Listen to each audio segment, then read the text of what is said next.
Good evening, everybody, and once again, welcome to Jonathan Shanklin, who's more than welcome, and we are very grateful that he's going to speak with us this evening. So, Jonathan was born in Wrexham, North Wales, and educated at King's School, Chester, and Magdalen College, Cambridge. Employed by the British Antarctic Survey from 1977 to 2012, and was head of the Meteorological and Ozone Monitoring Unit when he retired in the early 80s. He discovered what is now known as the Antarctic Ozone Hole. This discovery was published in Nature in 1985. He's made 20 trips to the Antarctic, visiting all the British bases, and he was responsible for running the operational side of the MSAS meteorological observing program. This work included purchasing, testing and installing new equipment, writing computer software, recruiting Antarctic scientists, training staff, analysing data, solving problems, writing papers and giving public lectures. Can't have had much time left for anything else then, Jonathan. It's been a busy life. It sounds it. I was the UK representative on the WMO, what's that, World Meteorological Organization. Thank you. Working group on Antarctic meteorology, and served on several other national and international committees. Was also a union safety representative, and as such was vice chairman of the Natural Environment Research Council, the Health and Safety Committee. I'm now an Emeritus Fellow of the British Antarctic Survey. I received a Blue Peter badge for the Ozone Hole discovery. Sorry for smiling, but it's something that everybody knows, isn't it? Yep, so it is. For the Ozone Hole discovery. Other rewards include the Society of Chemical Industry Environment Medal and the Institute of Physics Charles Tree Medal and Prize. In 2005, he was awarded the Polar Medal for his work in the Antarctic and received the medal from Her Majesty in May 2006. And in 2020, the Shanklin Glacier was named after him. Well done indeed. His interests include astronomy, carried out a lot of amateur observing, particularly of solar system bodies and variable stars, and was director of the British Astronomical Association and Society for Popular Astronomy Comet sections, and is now the visual coordinator for the BAA. He's been a committee member of the Cambridge University Astronomical Society since 1974 and was elected to the Council of the Royal Astronomical Society in May 2003 for a 3-year term. He carries out some research on comets and asteroids and at Cambridge University observatories, and give public lectures to astronomical societies like ourselves. I've discovered 7 comets on the Soho and Lascaux coronagraphs. His other interests include bell ringing, cricket, ice hockey and nature. And he was president of the Cambridge Natural History Society from 1999 to 2001, and again from 2013 to 14. He's also webmaster, and he co-organised the conservational or annual exhibition. He's a keen botanist and co-recorder for VC29 Cambridge and chair of the VSBI Committee for England and the Honourable Field Secretary. And he's also a keen hepatologist, liverworts for anybody who doesn't know. So after all that, and I've cut that short, please all put your hands up and welcome Jonathan Shanklin. Thank you, Jonathan. Thank you very much. I'll start screen sharing, and hopefully everybody can now see my introductory slide. Yes, good. And thank you. So I've got a huge number to show, so I'm going to race through them fairly rapidly, assuming that the system actually works. It usually takes a couple of clicks to persuade it to do things. Okay, So this is really the story of some of my trips to Antarctica and the meteorological and astronomical sites that I've seen down there, and also portraying some of the environmental issues that are of global importance. So most of my journeys started at the Cambridge headquarters. There were a variety of means getting down there. Sometimes a commercial flight, sometimes a RAF flight. That might take you to various different destinations. And then either a more local flight from the Falklands to Antarctica, or taking ship to do the final bit. And I'll show some of the things from that as we go. My last trip down was a commercial flight to Cape Town, and we stopped for a few days in Cape Town. It was a bit too windy to go to the top of Table Mountain, but we were taken on a mini safari to see some of the wildlife. But we then boarded this rather posh plane where the worst seating was business class, and that flew from Cape Town to a Russian station at Novorossiyskaya. And then we got onto one of the worst planes that I've been on, a converted DC-3 that was unpressurized, and we flew at 14,000 feet. So all you could do was sit quietly and shiver. And the reason for that trip was that the station needed a meteorological observer, which I was well trained to do, and it had been moved because of developing crevasses that were likely to lead to its isolation on a floating berg. And you may have seen something of the story of that on TV because it's been filmed and displayed.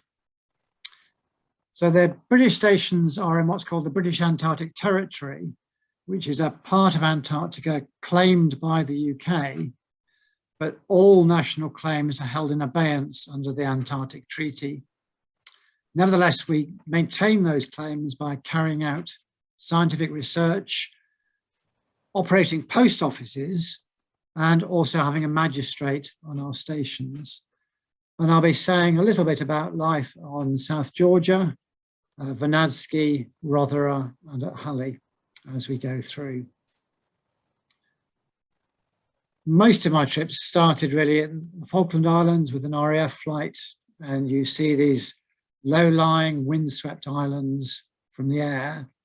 And then closer, you get to the town of Stanley, the capital of the Falklands.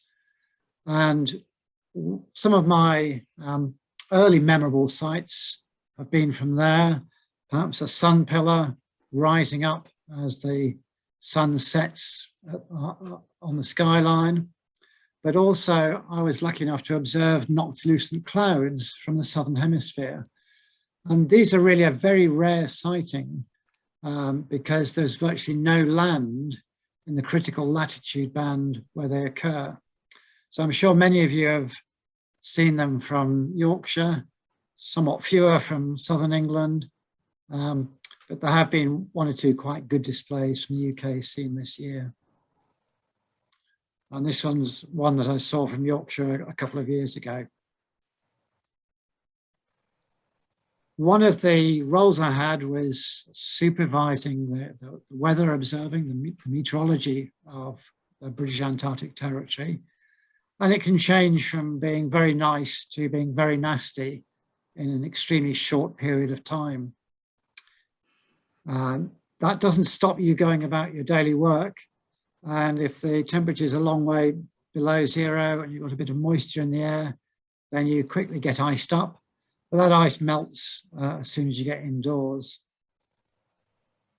Now, I typically went down during the Antarctic summer, which is the same time as the British winter. And in fact, temperatures at South Georgia and at Rothera Station are not too different from what you might experience during a winter here, getting above zero on many days. Halley, it's a bit colder. where actually things get a bit unpleasant if it gets above zero because the snow surface starts to melt. But even so, summer temperatures don't often get much below -20. It's rather different in the winter when they can drop below -30 on average, and in extreme below -50. And when it does get to that sort of temperature, if you throw a flask of boiling water into the air, it's turned to ice crystals before it reaches the ground. Halley is by no means the coldest part of Antarctica because it's near sea level, near the coast. And the Russians have a station at Vostok at an altitude of about 3,000 meters, where if they want to go out on the surface during the winter, they effectively have to put on a spacesuit to warm the air up before they breathe it, because there they've recorded the lowest temperature on the planet of -89.2 Celsius. From space, we get a picture of the weather systems surrounding Antarctica. And this is a composite image obtained during the polar winter. And during that period, sea ice forms around the continent, effectively doubling its size.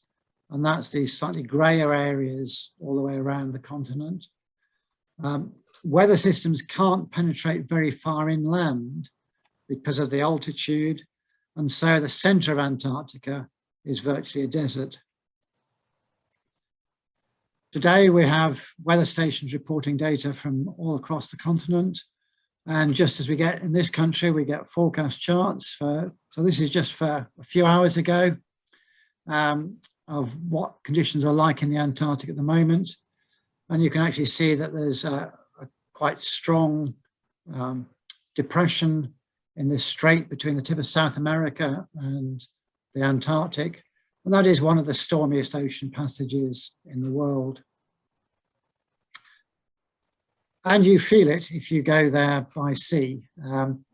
Indeed, the ship gets very quiet because most people take to their bunks. However, once you get out into calmer, ice-covered waters, you begin to see people on board ship that you've never seen before because they've been so seasick that they haven't dared to get up out of their bunks.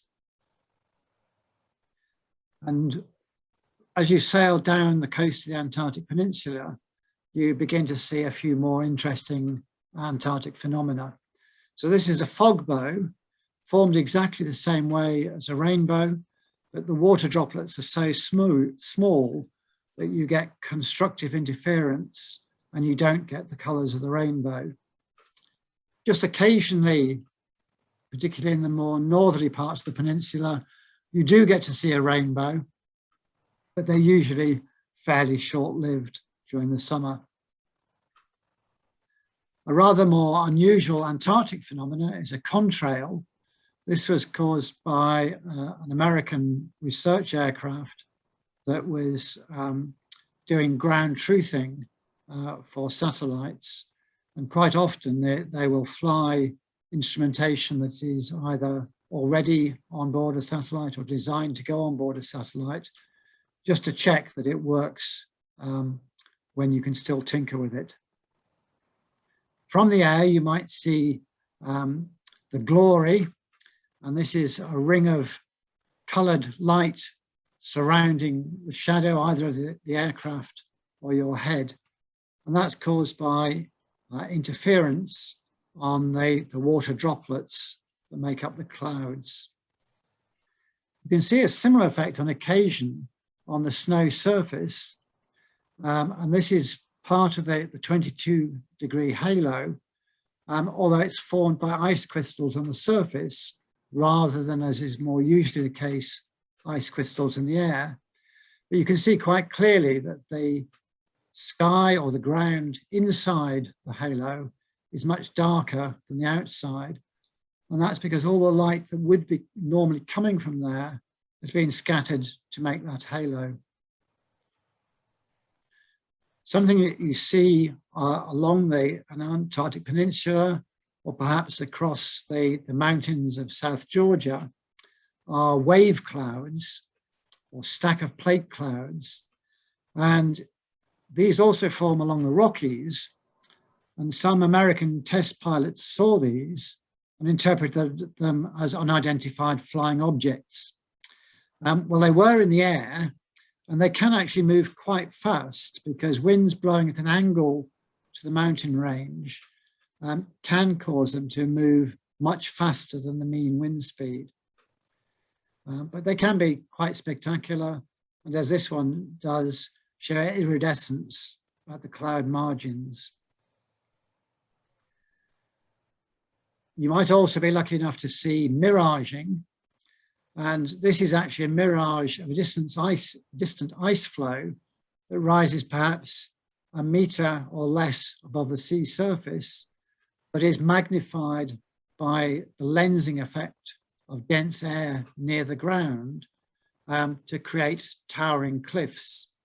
It also has created a few inversions, just as a lens does, things appear upside down. And towards the right-hand side of the screen, over here, it looks like an Edwardian castle. That's the Edward I, one of his Welsh castles, with the towers acting as a defensive ring. And that sort of miraging is called Fata Morgana, after the Arthurian enchantress who could supposedly conjure castles out of the air. As the sun sets lower in the Antarctic sky, the shadows lengthen, reaching across the ice sheet. And if you look in the opposite direction, as the final sliver of the sun sets below the horizon, you might be lucky enough to witness the green flash. I've seen it several times. More often to me, it appears as a sort of steely blue color, but everybody's eyes are different. And just because one person sees one color doesn't mean that all people see that same color. At the South Pole, the sun sets so slowly that the green flash has been observed by people there for many hours at a time. And this is an image that appeared in the Sky and Telescope many years ago, showing the green flash at the South Pole station. Looking in the opposite direction, you might see a dark band on the horizon. And you can see that there's a sort of haze between the mountain peaks that are shown in this image. We can also dimly see near the bottom that there's a little few splodges of light. And that is the alpenglow reflected off mountains that are over 100 kilometers away. And that gives you an idea of how clean the Antarctic atmosphere is, that you can see such distances. So this glow, or this darkness, is caused by something else. This is actually the Earth's shadow rising up above the horizon. And of course, if the geometry is exactly right, it can intercept the full moon and cause a lunar eclipse. As it gets darker still, if you're sufficiently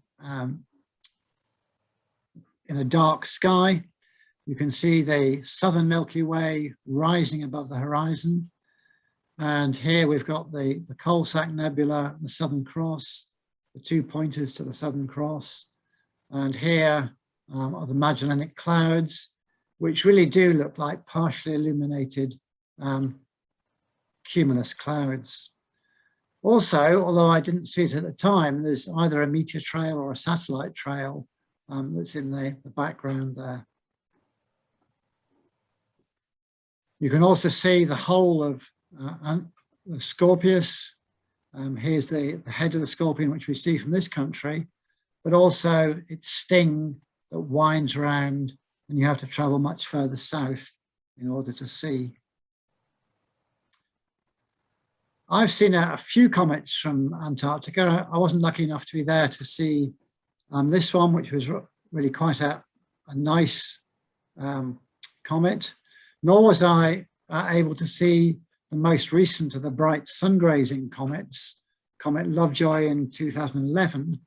I was in Antarctica at that time, but I was too far south to see it. We were in the land of 24 hours of daylight by then, and the comet wasn't quite bright enough to be a daylight object. So I missed it completely. Other familiar sites take on an unexpected dimension. And here you have Orion doing a handstand on the ice cliffs at Rothera Station. This is a more daylight view compared to the one that I showed a little while ago. This is what is now Vernadsky Station, named after a famous Ukrainian physicist. But while the UK ran the station, it was named Faraday, after probably a better known Scottish physicist. And life on an Antarctic station can be very pleasant. On a Saturday night, you tend to dress up in your best clothes and you put on a splendid meal. At this particular station, all of those people were actually scientists, and we still managed to put on meals that rival those that you might get in a restaurant in the UK. There's lots of other leisure activities that you can take part in. Skiing was a very popular one that I took part in, either cross-country as here, or downhill or skijuring if you've got a willing skidoo driver. But one thing you had to be very careful about was making sure you put on lots of sunblock on the parts of your body that weren't normally exposed to the sun. And this is me skijuring. The skidoos will travel up to 100 kilometers an hour, but I wasn't terribly keen on skiing at that speed. Unfortunately, the skidoo wouldn't go any faster. But for doing Christie turns, as I am here, 20 or 30 kilometers an hour is quite fast enough. We usually have expert mountaineers at the station who are very keen to teach you the techniques. And so here I was going down a crevasse with all the climbing gear on and crampons on my feet. And you can go for a quick dip. It is a fairly quick dip across to the nearest ice floe, get your picture taken, and then dash inside for a cold shower, which feels really warm. And that really brings me on to climate, which is the average of the weather over weeks to months to years. And for this particular slide, those monthly values are the averages from one particular month rather than yearly averages. Otherwise, the graphs might be a little bit smoother. And most of the weather measurements, as I said, are made by automated stations that measure temperature, pressure, wind speed, in this case, snow depth, and humidity. And they will signal their data back to those same polar orbiting satellites that created the montage of Antarctica that I showed earlier. And some of them also send the data back by the Iridium mobile phone system. And when taken together on a monthly average across the globe, those weather stations show that the temperature today is much warmer than the average for 1980 to 2010. And virtually only very small parts of the globe are seeing below that normal temperature. And that region where these temperature extremes occur will vary from month to month. But you do tend to see regional patterns. And for the area of the Antarctic Peninsula, South Georgia, and the tip of South America, the pattern was for something of a cooling until the 1920s, and then a warming until the early years of this century, and then perhaps over the last decade or two, something of a standstill. The amplitude of that signal has varied, so it's much larger along the Antarctic Peninsula than it is further north on South Georgia. But nevertheless, the signal for warming is very clear-cut. And you see the effects of that warming in the ice surrounding the continent. Much of the coastal ice sheets or glaciers are in retreat. In the summer, you see pools of water forming on the surface. and the majority of glaciers along the west coast of the Antarctic Peninsula are in retreat. A few are in advance, but that doesn't necessarily mean that the glacier is healthy, because glacier motion is a very complex function of temperature, precipitation, and accumulation. What we do know is that some of the ice sheets on the east coast of the Antarctic Peninsula, particular parts of the Larsen ice shelf, can break up dramatically rapidly. And more recently, one to the south of the one that I showed here, carved a very large iceberg that moved north and finally broke up around South Georgia Island into multiple fragments. That southern part of the Larsen ice sheet, the glaciers there, or the ice shelves, are probably fragmenting as part of the natural recovery from the last ice age. But nevertheless, once the ice sheet goes, the glaciers can flow much more rapidly, and that will increase the rate of sea level rise. Now, there are many things that govern our climate, and one of them is the ocean currents. And as they meander backwards and forwards, that can create climate changes on a decadal or so timescale. Another effect is volcanic eruptions, and this was a small one in the Antarctic in the 1960s, but a much bigger one, such as Pinatubo, can put a lot of material into the upper atmosphere, and that can lead to sunlight being reflected, which gives rise to a short-term cooling at the surface of the Earth. It can also degrade astronomical seeing while that dusty material is up there. And certainly when Pinatubo went up, it reduced the limiting magnitude for many people for a year or two thereafter. Of course, our sun is a variable star. I'm sure some of you will have been looking for sunspots in recent months as the sun begins to increase from the solar cycle. And these sunspots vary, it's going to work, as the sun rotates. So sometimes you see none for a period, and then as the spot area or the active area rotates back again, you see the sunspots once more. And also surrounding those sunspots, you can see faculae. And as the number of sunspots goes up and down, although you might think that with a lot of sunspots around, the sun might give off slightly less energy, in fact, the number of faculae is even greater than the number of sunspots. So the solar output does increase fractionally. And 20 or 30 years ago, climate skeptics would look at the graph of solar activity and say, well, look, between 1900 and 1970, solar activity has been increasing, the temperature has been increasing. That proves it's the sun that is the causative agent, and we don't need to worry about climate change. They have gone rather quiet on that subject now because solar activity has been declining for the last 30 or 40 years, but the temperature is still going up. And that really only leaves what we are doing to the atmosphere through agriculture, through industry, and through transport, which is putting more and more carbon dioxide into the atmosphere. And the international standard for doing the measurements is at Mauna Loa on the mountaintop observatory, which additionally hosts a number of telescopes. But if we want to look into the past, we can look at the ice sheets of Antarctica. And this is a big tabular iceberg, and you can see layers in the ice there.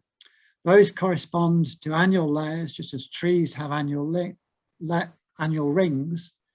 So if you count the layers, you can work out when the snow fell. So our ice chemists use a mechanical drill to drill down into the ice. They extract a core which is cut up into sections in the laboratory, and the oxygen isotopes in the ice measured, and that gives you a proxy for the temperature.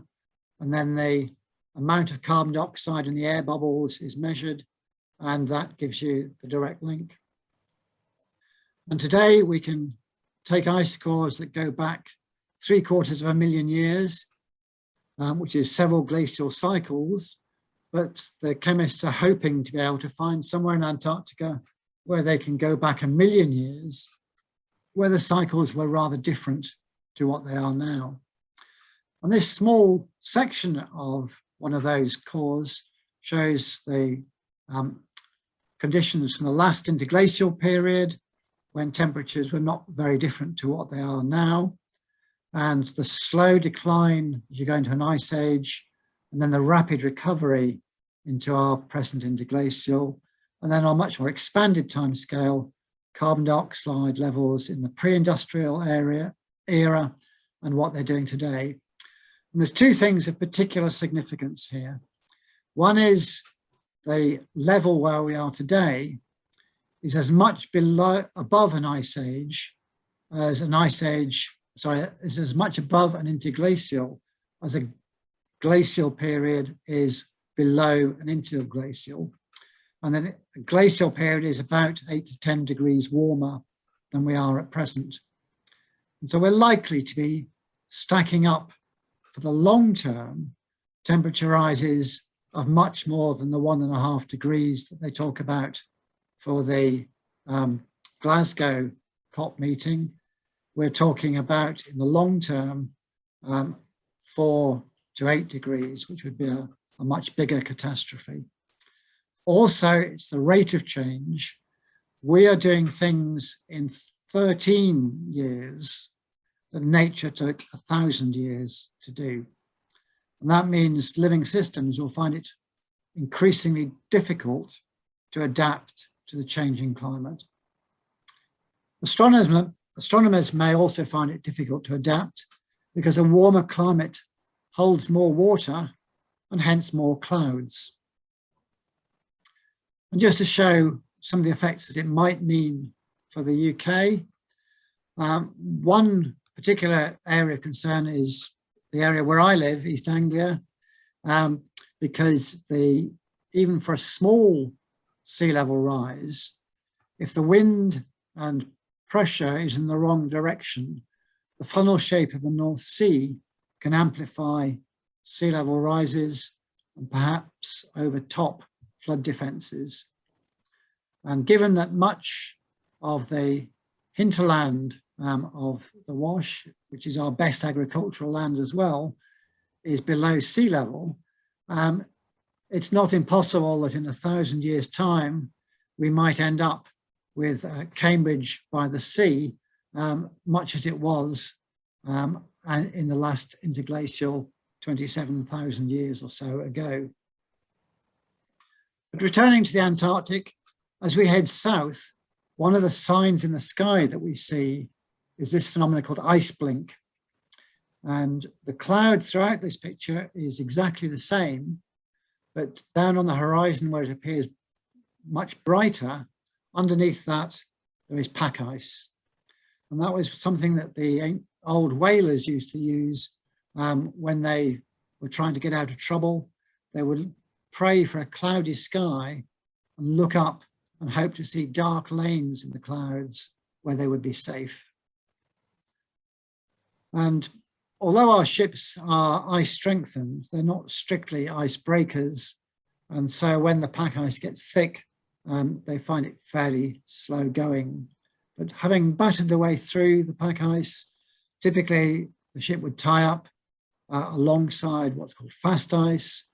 And there you would transfer to a snowcat to the journey to our Halley station. And there you get spectacular skyscapes, in many ways similar to those that you get in the Fens, but with the difference that there are no trees whatsoever on the horizon. So you do get to see things exactly on the bottom. The latest Halley station is this fantastic movable one that's on giant skis, which you may have seen on the TV documentary about the move. And it's named after Edmund Halley. Halley is obviously best known for his comet, and I was lucky enough to see that from the Antarctic, being the first person ever to see it from the Antarctic, as it rose tail first above the mountains of the Antarctic Peninsula. But Halley was actually interested in very many other things that were to be studied at a new station being set up in the Antarctic. He was interested in the Earth's magnetic field. He was interested in the weather, particularly some of those meteorological phenomena. He was interested in the aurora borealis, but obviously in the south, it's the aurora australis. He was interested in the southern stars and indeed measured positions for many of them. He was interested in measuring position, and being on a floating ice shelf, the position of Halley Station keeps changing.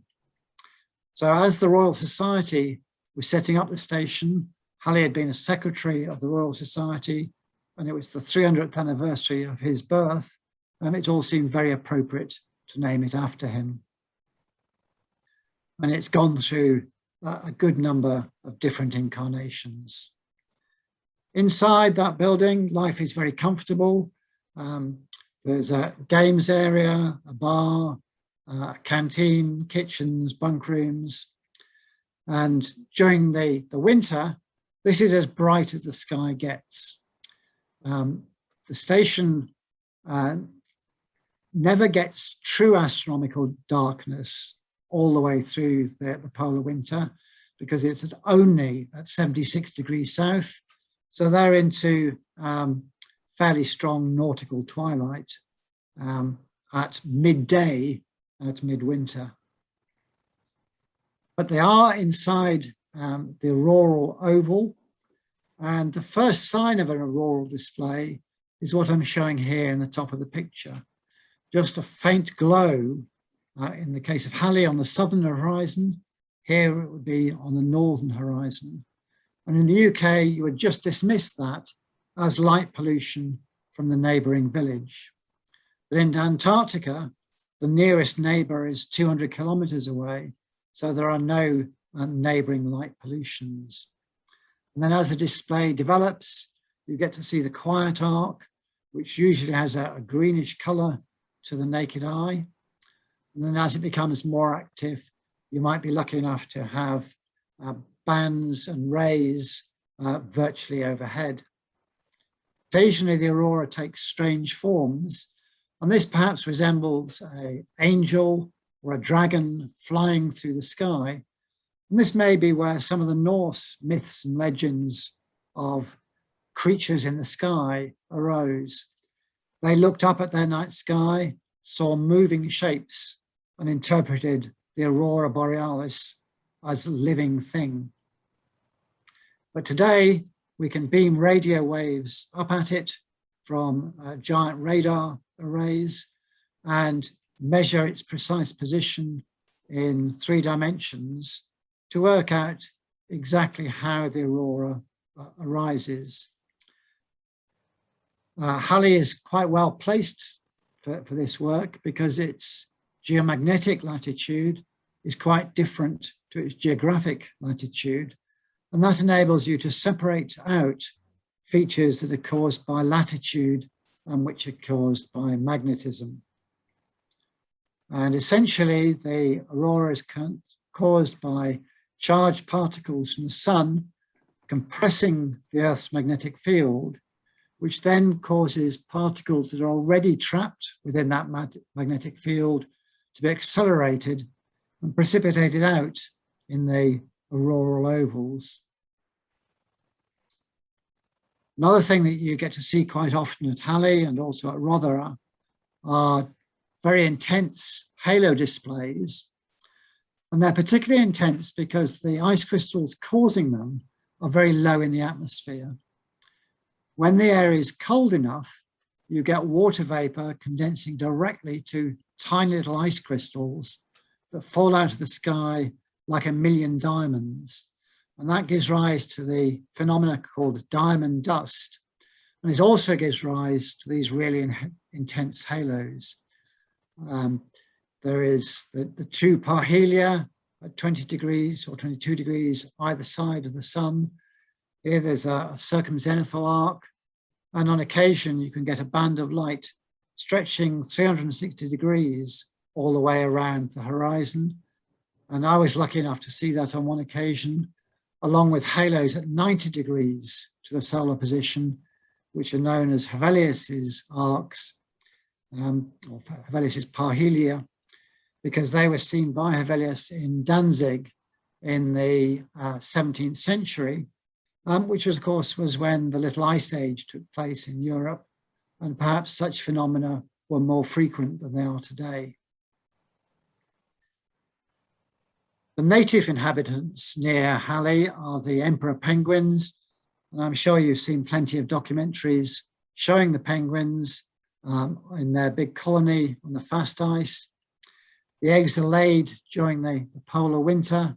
The male penguin does all the hard work of incubating the egg, and then the chicks hatch as the sun comes back in the Antarctic spring.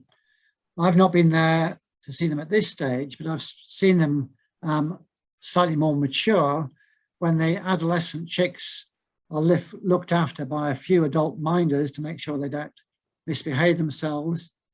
But what you don't get on the documentary is the smell. And we definitely need smell-o-vision because penguin colonies absolutely stink. And then they're fledged into their adult plumage and off to sea. So I'm now going to tell you a little bit about the Antarctic ozone hole, which was discovered using data largely from Halley Station. So ozone is a form of oxygen. The oxygen in the air that we breathe has 2 atoms, but ozone, it has 3.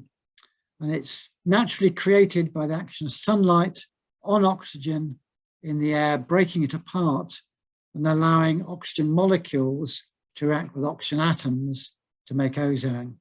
And that mostly happens in the tropics at altitudes of above about 40 kilometers. And ozone was discovered by a Swiss-German chemist by accident.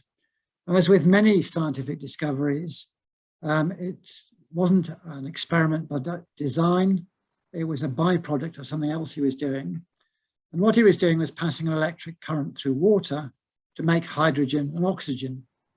But he noticed a funny smell and investigated that funny smell and found that it was caused by ozone. Now, it so happens that you can also smell the same sort of funny smell at the seaside. And people say, oh, that means there's lots of ozone at the seaside and it's really good for you because it cleanses the lungs. Well, actually, at the seaside, the ozone smell is caused by rotting seaweed rather than ozone itself. And the next step in the chain was actually due to the astronomers. The astronomers looking at the spectra of stars noticed that there was a cutoff in the ultraviolet. And physical theory said that the stars should be emitting light at those wavelengths. And so it was suggested that there must be ozone in the Earth's atmosphere that was absorbing that light and causing it to be blocked off. And that indeed proved to be the case. And then Gordon Dobson, a professor of physics at Oxford University, designed the instrument that is still the world standard today. And he designed it in the 1920s and 30s. So it's really amazing what a brilliant design it was. And it essentially uses ultraviolet light coming through the Earth's atmosphere.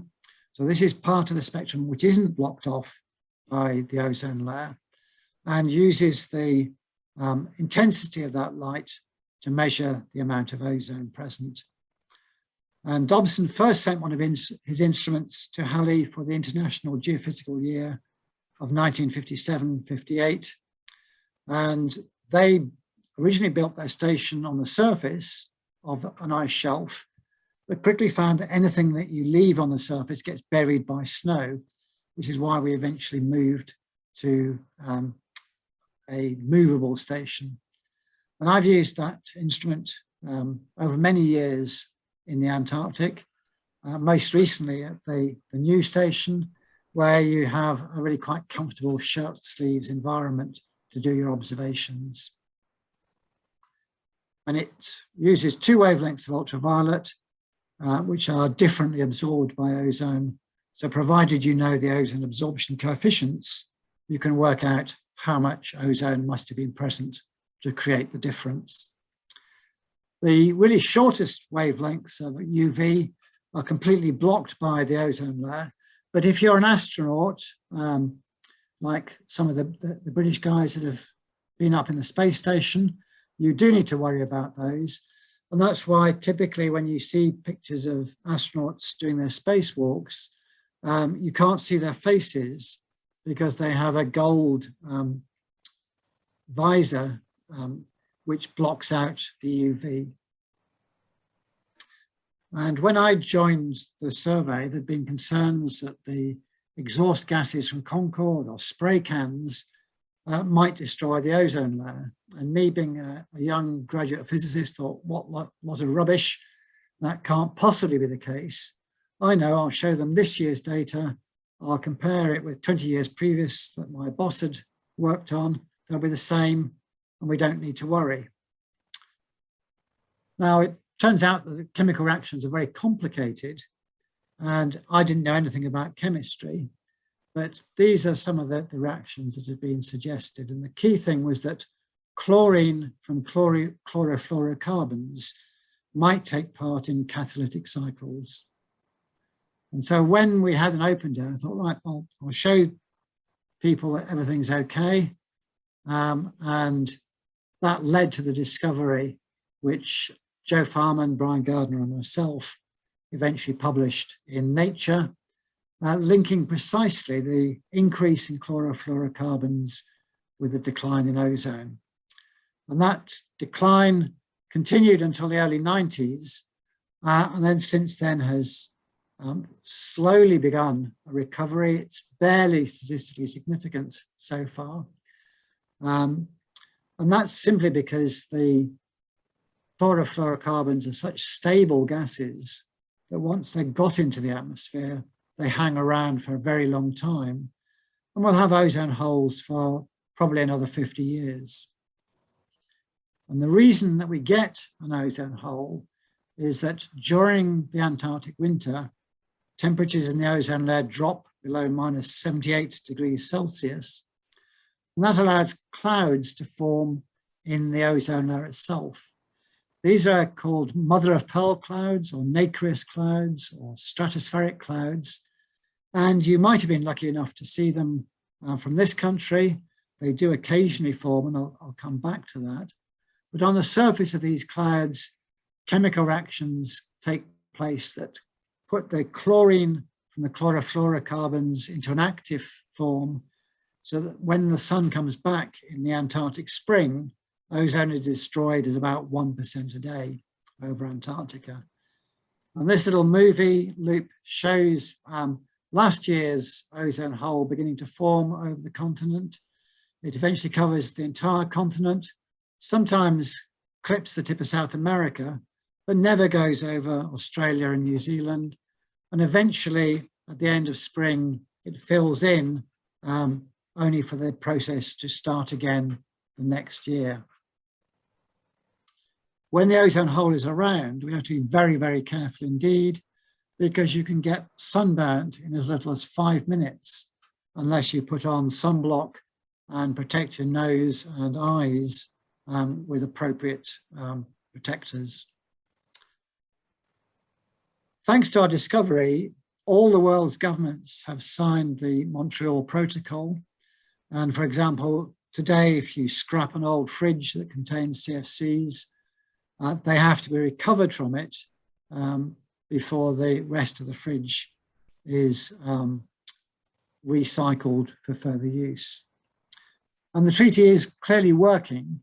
The amount of those ozone-destroying substances is declining, but as I mentioned, it will be round about 2070 before we're back to the level when we first made the discovery. And recently, it was discovered that they weren't declining as fast as they should be.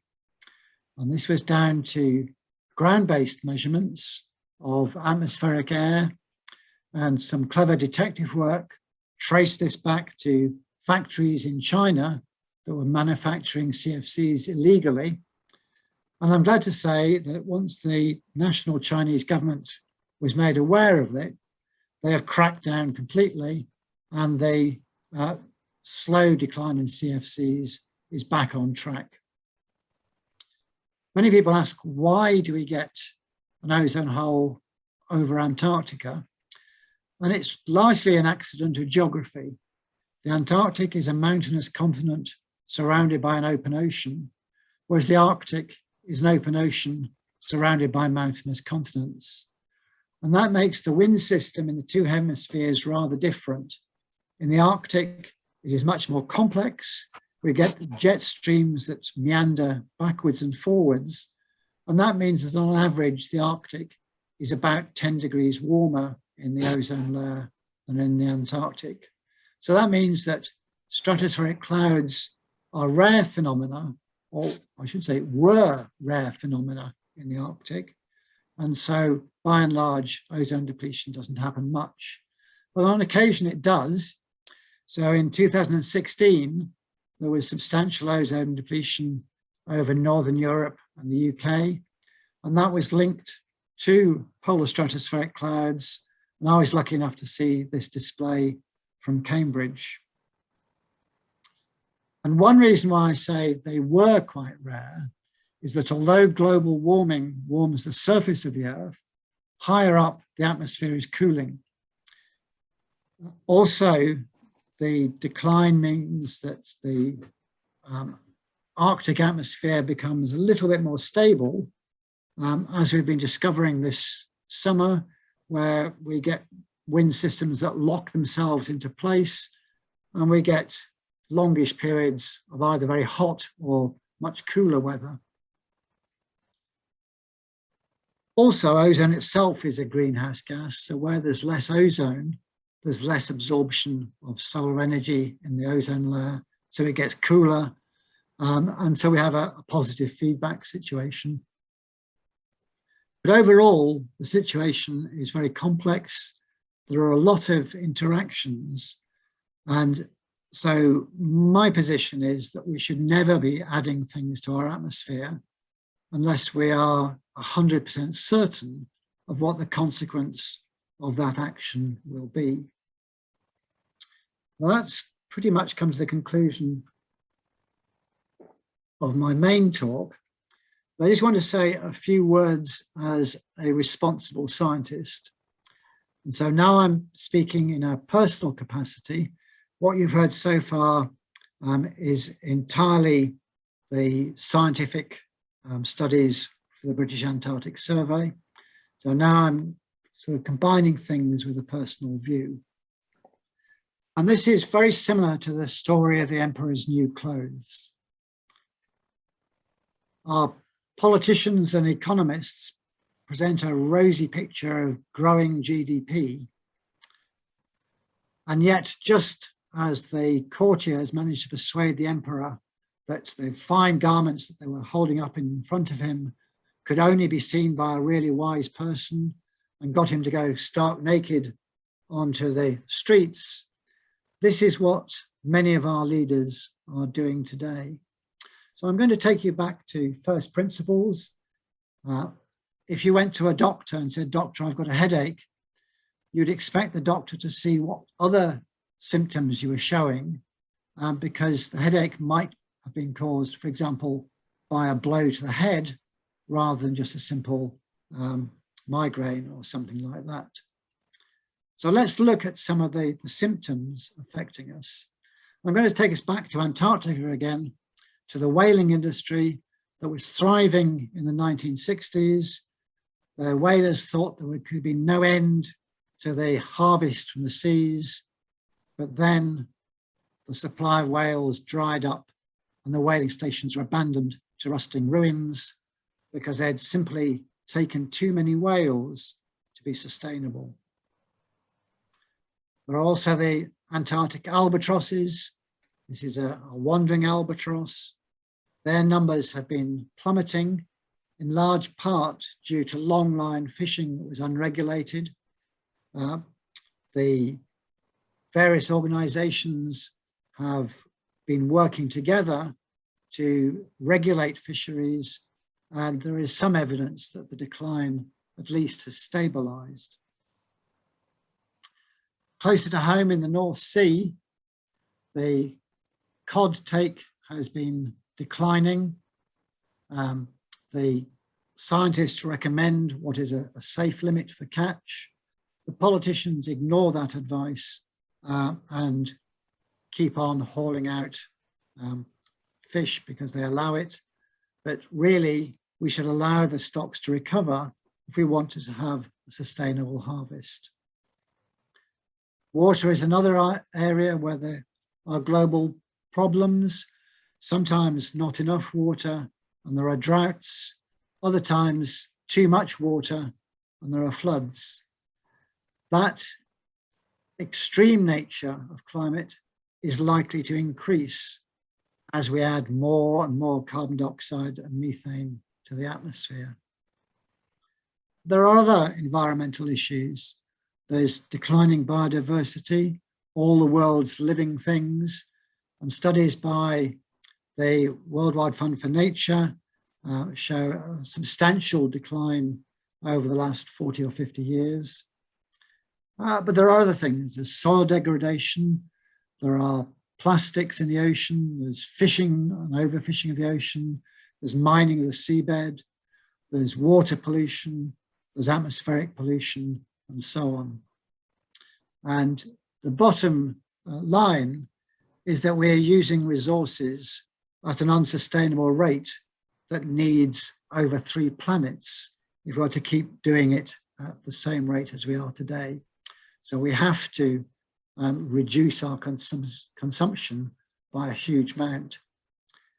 And part of this is caused by the perverse and flawed economic model of pyramidal growth, where in order to get that ever increasing GDP, you need more and more activity at the base. Inevitably, that will increase the gap between the richest at the top and the poorest at the bottom, but it also requires an ever-growing population. And that's one reason why they are not in the least little bit bothered by population growth, because they see it as good for the economy. We do, however, need to rebalance things. We can do that in the West by reducing our consumption, but can we reduce our consumption by over a factor of 3? Particularly as the developing world has every right to aspire to our levels of consumption. So the real solution has to be to do something about us. We need to reduce our numbers by 2/3, which is really quite a dramatic statement to make and not often a popular one. Nature might play a part there, either through disease of agriculture leading to global famine, or as we are currently seeing, and in past talks I used to say a good plague might be a benefit. Well, we've got a good plague in some senses, but our mages are making sure that it has as little effect as possible. Astronomy might play a part. We might be hit by an asteroid, or a supernova might go off in the neighborhood, or some other cosmological disaster, and that would certainly put a stop to everyday life. But I hope it doesn't come to that. I hope that through education, particularly of the developing world, but also in the developed world, we can see the madness of what we are doing. Because if we don't see that, then we may be rather like the civilization on Easter Island, where all that remains are the lonely statues facing out to sea.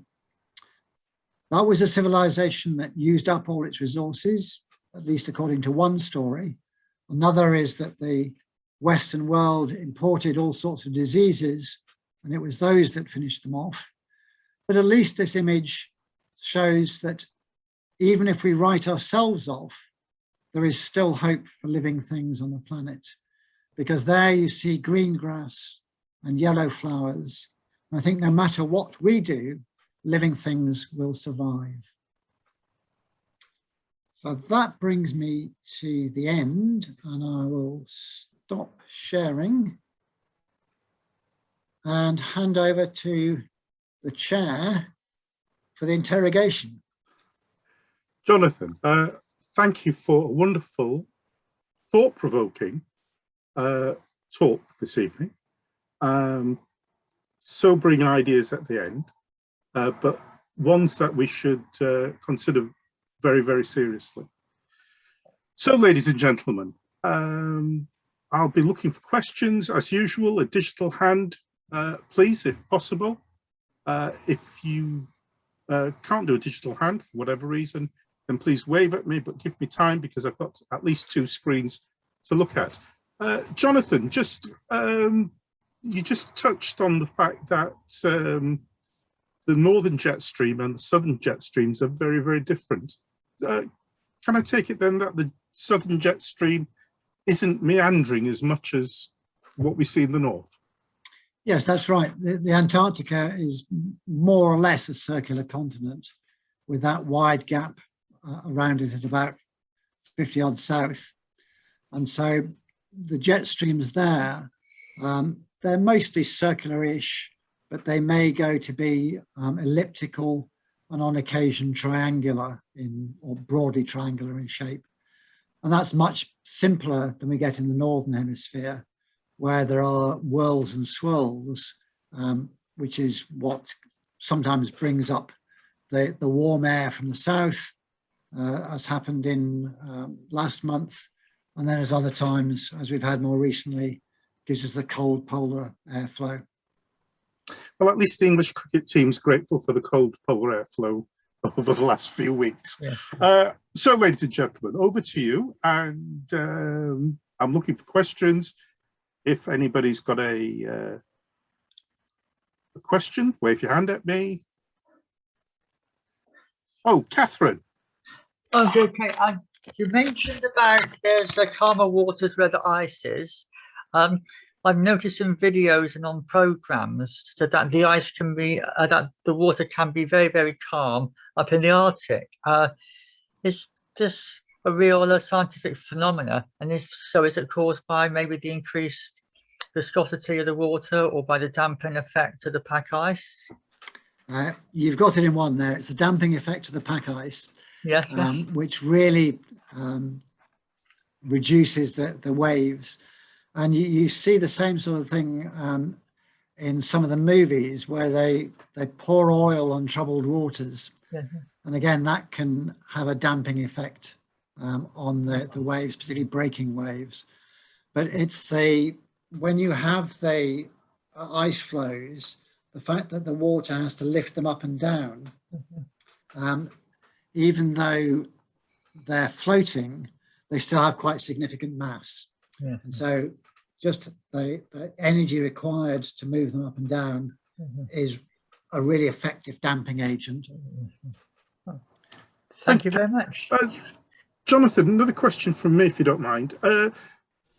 Is there any connection between the growing number of icebreakers in northern waters and the reduction in the ice shelf in the north?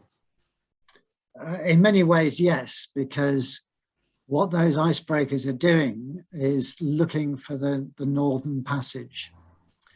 And because currently a lot of commercial shipping has to go either through the usually through the Panama Canal, that is quite a long detour.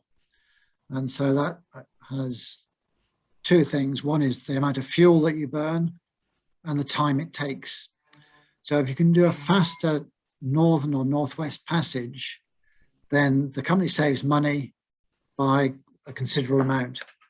And so it can even be cheaper to have an escorting icebreaker for a convoy of ships to keep them out of trouble and go through those polar waters.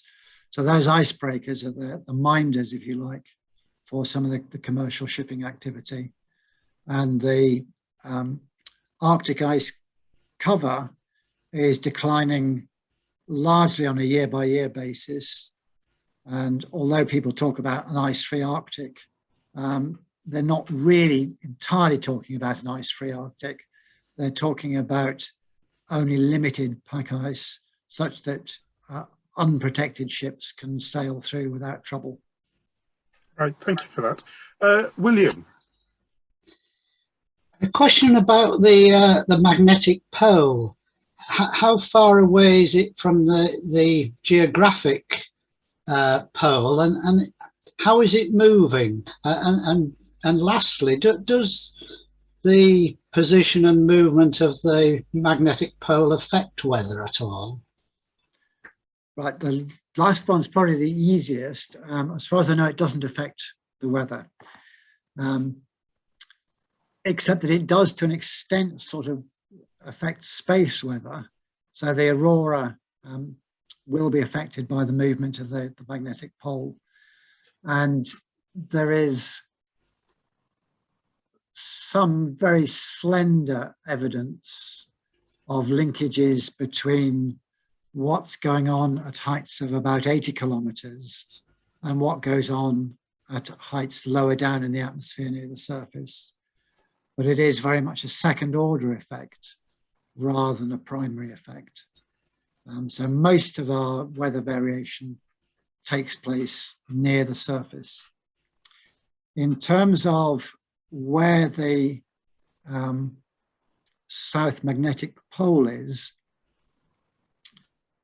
that is more on the other side of the continent to where we are. So that puts us at a much lower geomagnetic latitude than our equivalent geographic latitude. And is it moving? Yes, the south magnetic pole is moving just as the north magnetic pole is moving. But from memory, it's moving at a different rate. And that's because the magnetic field is created by fluid motions, admittedly very sticky fluid motions in the Earth's core. And the material in the core is not evenly distributed nor circulating uniformly. And it's those irregularities in the movement of the Earth's core that are creating this magnetic polar wander. And so you shouldn't really expect the two hemispheres on a fine scale to be moving in the same way. Okay.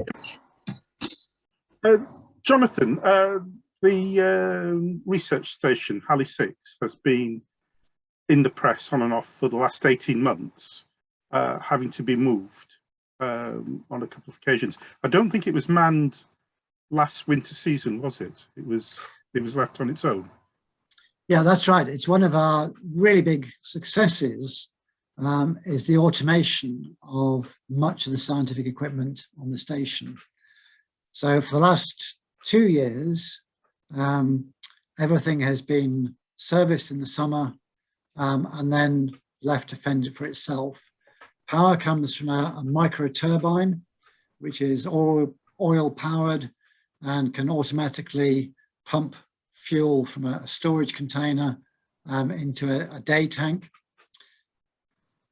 It would be nice to be able to use wind power rather than fossil fuels, but one of the problems with wind power is that the wind doesn't blow uniformly. And certainly for Antarctica, some days you get very strong blizzards, and then you generate too much power and you can't dissipate it, and the turbine melts effectively. Equally, on some days you'll get no wind at all, and then you haven't got power for the scientific equipment. So that's why we're running an oil-powered microturbine. And that is actually providing power to the Dobson ozone spectrophotometer, which has also been automated. And so there is servo equipment that will move levers and rotate dials to take the readings. And that will begin operation again towards the end of August, having had the winter off because the sun doesn't rise. And as soon as the sun is high enough in the sky, which is usually late August, then it will start up again under remote control. Okay. Any more questions, ladies and gents? Hi, I've got a question. Who's talking? Is it Gary? Gary? Yeah, hello Okay, there. Gary. Oh yeah, thanks, Jonathan, for a really fascinating talk. I was just curious to know, I know a lot of meteorites can be found at Antarctica. I was wondering if you or your colleagues have ever been out trying to discover any of those, or whether you've come across any by accident. NASA's certainly supported a team from, I think it's the Open University, to do some meteorite recovery on what's called a blue ice area, not that far from one of our stations. And in order to discover them, if you're lucky, they'll be sitting on the surface and you can just see them and effectively pick them up. But if it's the summer, the solar energy coming down is sufficient to start a black meteorite sinking into the ice. So they quickly become buried again in the ice, but usually not that far down. So what the university team has done is design a sledge-mounted magnetometer and radar that can look for the telltale signal of magnetic field deviation. And that's towed behind a skidoo, and they look for the signals, and then where they see a strong signal, they will be able to recover a meteorite.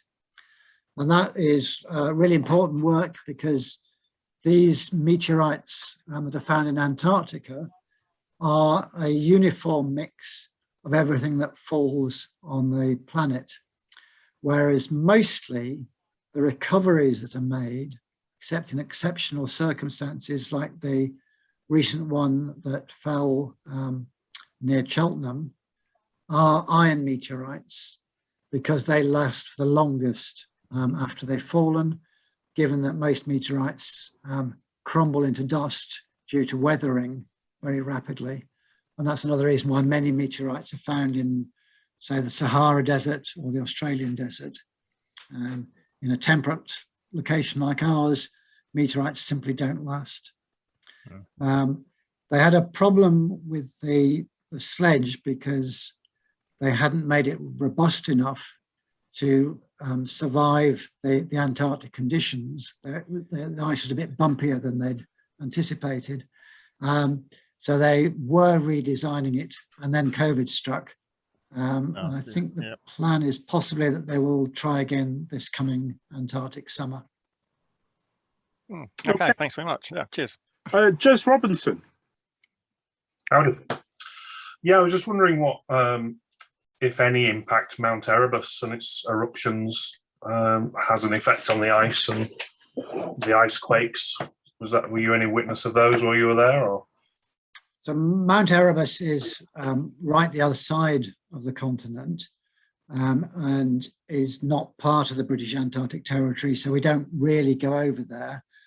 And I think at best it just quietly smokes away. By contrast, on Deception Island, off the coast of the Antarctic Peninsula, the picture that I showed was of an eruption in the 1960s, which completely obliterated the British base that was there. So yes, it can have a significant effect on scientific observations. I've been to Deception Island, and I've walked across the lava. Well, it's not quite lava, it's more a sort of pumice-like fragmentary material of sort of volcanic debris that now covers some of the ice. And I've also gone paddling in the water there because the volcanic heat warms the water in the bay to temperatures where you don't need to worry about having a cold shower afterwards. You need a cold shower to cool down almost. But that volcano is definitely not extinct and could erupt again at any time. We don't quite know what the eruption frequency is. And then further north on the South Sandwich Islands, many of those volcanoes in our volcanic arc are in continuous eruption. The one that perhaps did affect me most was Mount Hudson in Chile, which erupted about the same time as Mount Pinatubo. And that did put a lot of material into the atmosphere. And I remember one morning getting up on board ship in Stanley Harbour, thinking, oh, it's a bit odd. I can't see from one end of the harbour to the other. And what puzzled me even more, when I came to do the midday meteorological observation, the air was quite dry, so it wasn't a fog. And what it was the volcanic dust that had travelled from the Chilean Andes all the way across to the Falkland Islands. And so it really did make a significant impact. And then when we set sail for Halley Station, on several occasions we could see Bishop's Ring, which is a very faint halo caused by the volcanic dust in the atmosphere. Okay, Jez, and nice to see you that you joined us tonight. Yeah, did a very good talk. Thank you. Okay, Ayansha. Thank you. It was an amazing talk. Thank you so much for it. And would you consider your trips to Antarctica almost as an analog mission? In the sense that for most of them, I've had to be there in order to fix equipment or to install equipment. So it was really vital that somebody who knew what they were doing was down. My first visit, in part, it was a fact-finding trip to see it firsthand, but also I was installing one of those Dobson spectrophotometers, and I was the expert on it. So in order to do a comparison with the existing one, I needed to be present. It's been a fantastic opportunity to get down there. Each of my trips has been different. I've seen something different, been somewhere different with different people. They've all been incredibly enjoyable, and I would volunteer again like a shot if I was asked to go. And I've been very privileged to be able to go there as part of my work. If other people want to go down there, there are increasing possibilities as a tourist, though in many ways the environmental footprint of tourism is quite big to get there. And so that is one reason why BAS operates a very good media group. And what we tend to try and do is to take down with us representatives, usually one from a television company and one from an audio or newspaper company, so that the science that we do down there can be reported back to a much wider audience. And I think that is probably the best way to publicize what goes on, have that coverage by skilled media reporters who can portray the story of Antarctica to the wider world.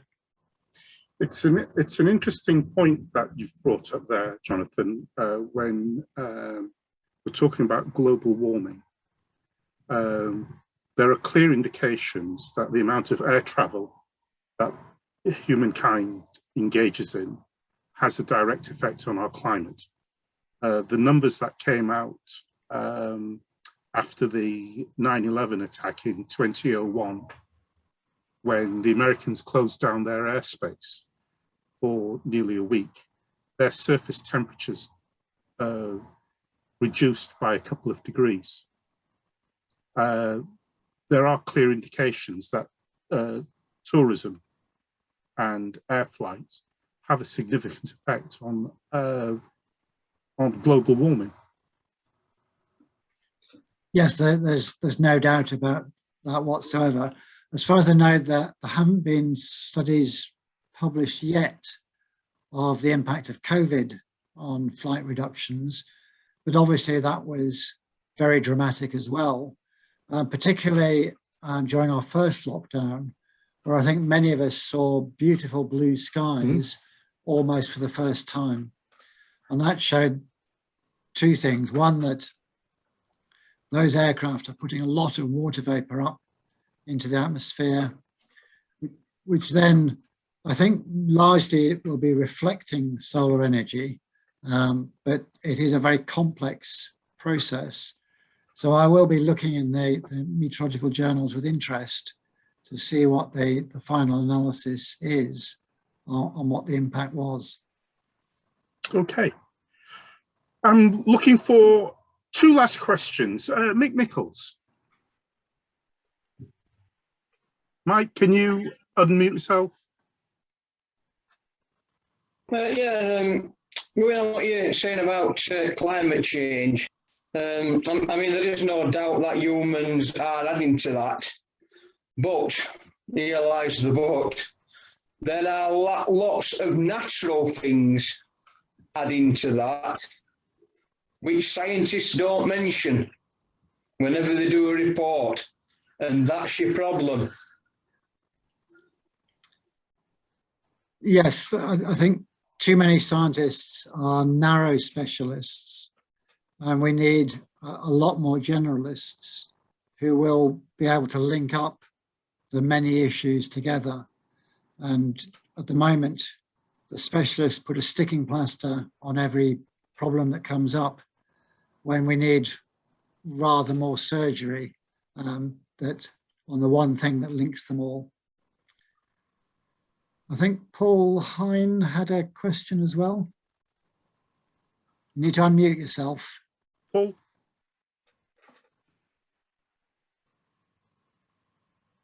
Still need to unmute yourself, Paul. That's it.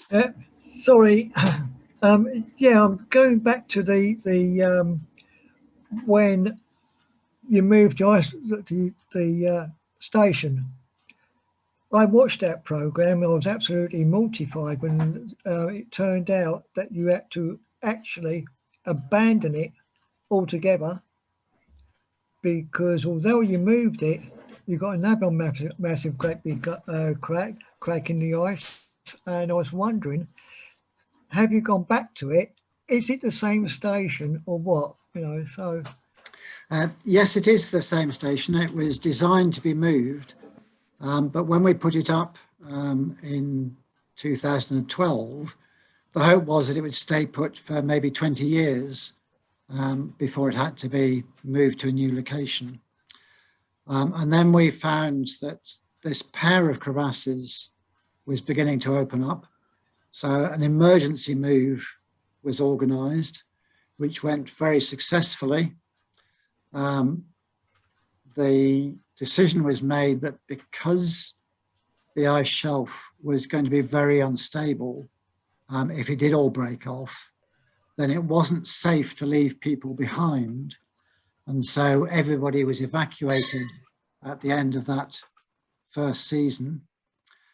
But thereafter, plans were put into place for automation, and every summer since, we've had a team down there working on the station and then automating it for continued operation over the Antarctic winter as at the moment.